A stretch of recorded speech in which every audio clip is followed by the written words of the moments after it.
Assalamualaikum warahmatullahi wabarakatuh. Perkenalkan, nama saya Aisyah Absari dengan NIM 2414401082 dari Prodi Keperawatan tingkat 1B. Jadi di sini saya akan menjelaskan materi terkait penyakit epilepsi. Yang pertama yang akan saya bahas yaitu definisi dari penyakit epilepsi.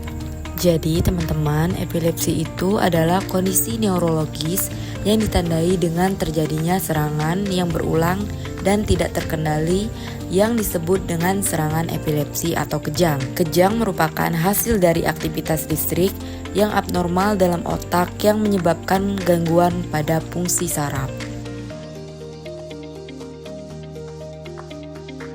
Baik, penjelasan selanjutnya yaitu etiologi terkait penyakit epilepsi. Etiologi epilepsi dapat dibagi ke dalam 3 kategori sebagai berikut. Yang pertama ada idiopatik. Nah, pada idiopatik ini tidak terdapat lesi struktural di otak atau defisit neurologis. Diperkirakan mempunyai predisposisi genetik dan umumnya berhubungan dengan usia. Lalu yang kedua ada kriptogenik. Nah, untuk kriptogenik ini etiologi epilepsi yang dianggap simptomatis tetapi penyebabnya belum diketahui.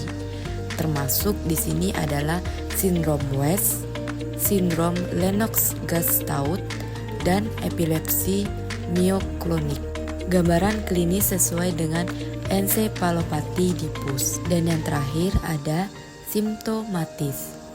Pada simptomatis ini disebabkan oleh kelainan atau lesi struktural pada otak, misalnya cedera kepala, infeksi sistem saraf pusat, kelainan kongenital, lesi desak ruang, gangguan peredaran darah, otak, toksik atau alkohol dan obat, metabolik, dan kelainan neurodegeneratif.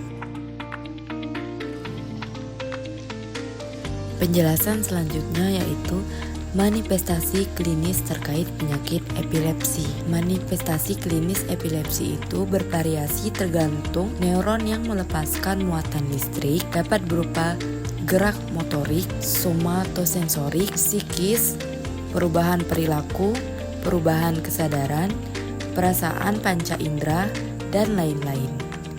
Bangkitan epileptik merupakan manifestasi klinis disebabkan lepasnya muatan listrik secara sinkron dan berlebihan dari sekelompok neuron di otak yang bersifat transien. Manifestasi bangkitan ditentukan oleh lokasi bangkitan dimulai, kecepatan, dan luasnya penyebaran. Di sini terdapat beberapa bangkitan umum sebagai berikut.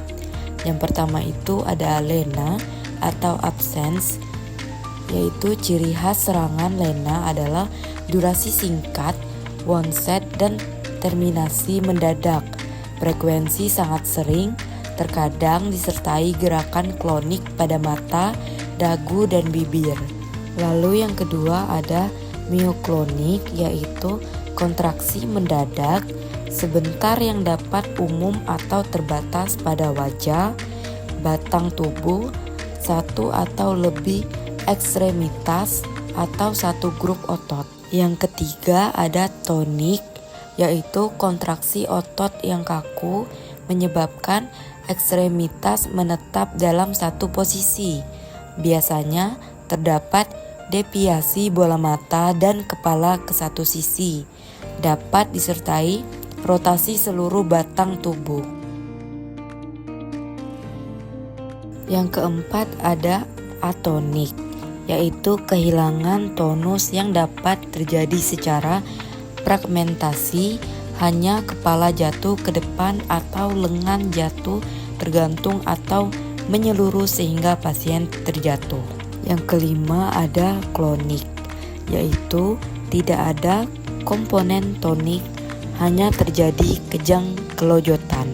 Dan yang terakhir atau yang keenam yaitu Tonik-klonik merupakan suatu kejang yang diawali dengan tonik, sesaat kemudian diikuti oleh gerakan klonik.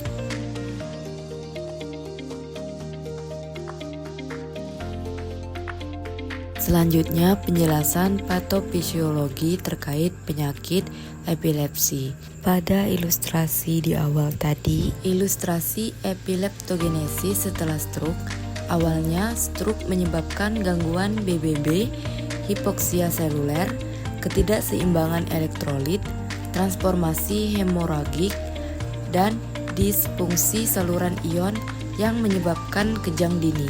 Selanjutnya, epileptogenesis dapat diperoleh melalui perubahan sekunder seperti jaringan parut, gliotik, angiogenesis, siderosis, dan patologi lainnya. Interval waktu antara kejang dini dan lanjut biasanya dipisahkan pada 7 hari setelah stroke, namun batas antara kejang dini dan lanjut tidak didefinisikan dengan jelas, tetapi merupakan transisi yang berkelanjutan. Epileptogenesis adalah proses kompleks yang melibatkan banyak faktor dan mekanisme. BBB, sawar darah otak, CSAH, perdarahan, subarachnoid konveksitas. Dan yang terakhir, penjelasan pemeriksaan penunjang terkait penyakit epilepsi. Yang pertama ada elektroensefalografi. Walaupun EEG secara rutin dilakukan pada kejang tanpa provokasi pertama dan pada dugaan epilepsi, pemeriksaan ini bukanlah baku emas untuk menegakkan diagnosis epilepsi. Gambaran EEG saja tanpa memandang informasi klinis tidak dapat menyingkirkan maupun menegakkan diagnosis epilepsi. Yang kedua, pemeriksaan laboratorium. Pemeriksaan hematologik mencakup hemoglobin, leukosit, hematokrit, trombosit, hapusan darah tepi, elektrolit. Pemeriksaan ini dilakukan pada awal pengobatan beberapa bulan, kemudian diulang bila timbul gejala klinik dan rutin setiap tahun sekali. Pemeriksaan kadar OAE juga dilakukan untuk melihat target level setelah tercapai steady state. Pada saat bangkitan terkontrol baik tanpa gejala toksik. Pemeriksaan ini diulang setiap tahun untuk memonitor kepatuhan pasien. Dan yang ketiga atau yang terakhir, peran pencitraan adalah untuk mendeteksi adanya lesi otak yang mungkin menjadi faktor penyebab epilepsi atau kelainan neurodevelopmental yang menyertai.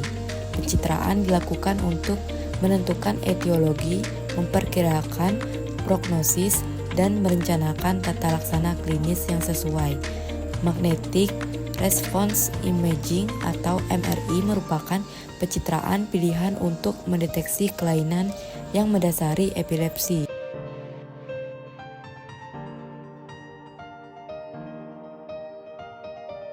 Sekian penjelasan materi terkait penyakit epilepsi. Apabila ada salah pengucapan kata atau kalimat, saya mohon maaf dan saya akhiri. Wassalamualaikum warahmatullahi wabarakatuh.